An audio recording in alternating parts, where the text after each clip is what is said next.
Jesus once said, "You shall not tempt the Lord your God." What does this truly mean? And have we been tempting God in our lives without realizing it? I want you to imagine that you're the Israelites in Egypt and that you've been in bondage all of your life. You see firsthand all the wonders of God. 10 wondrous acts that God performed to deliver you from that bondage. He then literally divides the sea in half for you to cross over. He provides a pillar of cloud by day and a great pillar of fire by night to lead you through the wilderness. Bread miraculously falls from the sky every day to nourish you. And then suddenly, the unexpected happens. Your water runs out and you begin to thirst. It gets a bit uncomfortable. Now, do you trust God? Do you put your faith in Him? After all that He's shown you, do you trust that He will provide? Or do you cry out to God, questioning Him? Do you say in your heart, "Are you really with us?" Do you say to God, "Are you there or not?" Prove it.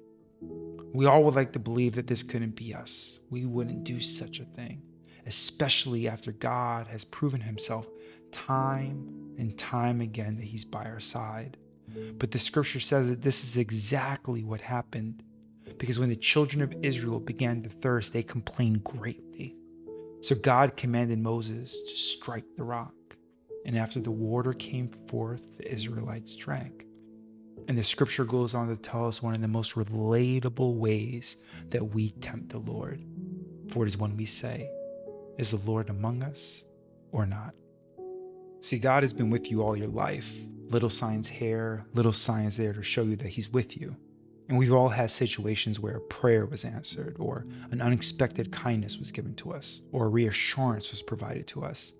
See, it's very easy for us to be a blessing to someone else and say that God has directed our hand, that He put it in our hearts to do that action.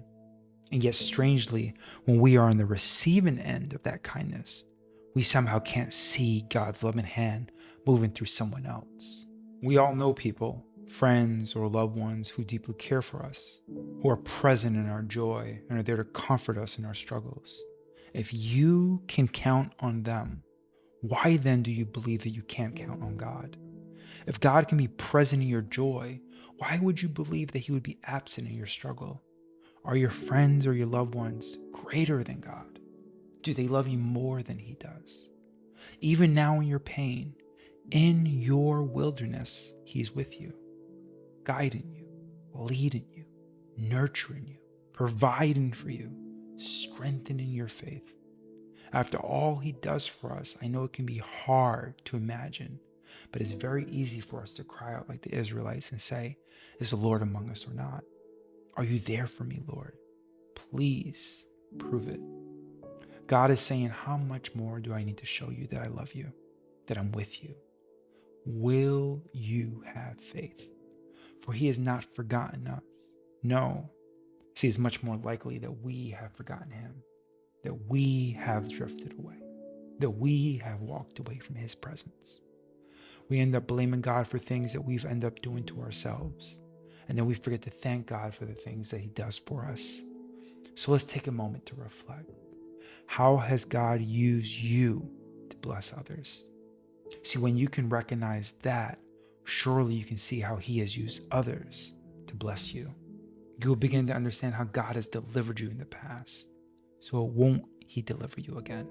So let us not tempt God by asking Him to prove Himself, but rather let us remember all the times that He already has. And the people thirsted there for water, and the people murmured against Moses and said, "Wherefore is this that thou hast brought us up out of Egypt to kill us and our children and our cattle with thirst?"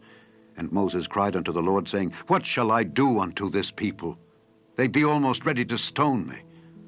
And the Lord said unto Moses, "Go on before the people, and take with thee of the elders of Israel, and thy rod, wherewith thou smotest the river, take in thine hand, and go. Behold, I will stand before thee there upon the rock in Horeb, and thou shalt smite the rock, and there shall come water out of it, that the people may drink." And Moses did so in the sight of the elders of Israel.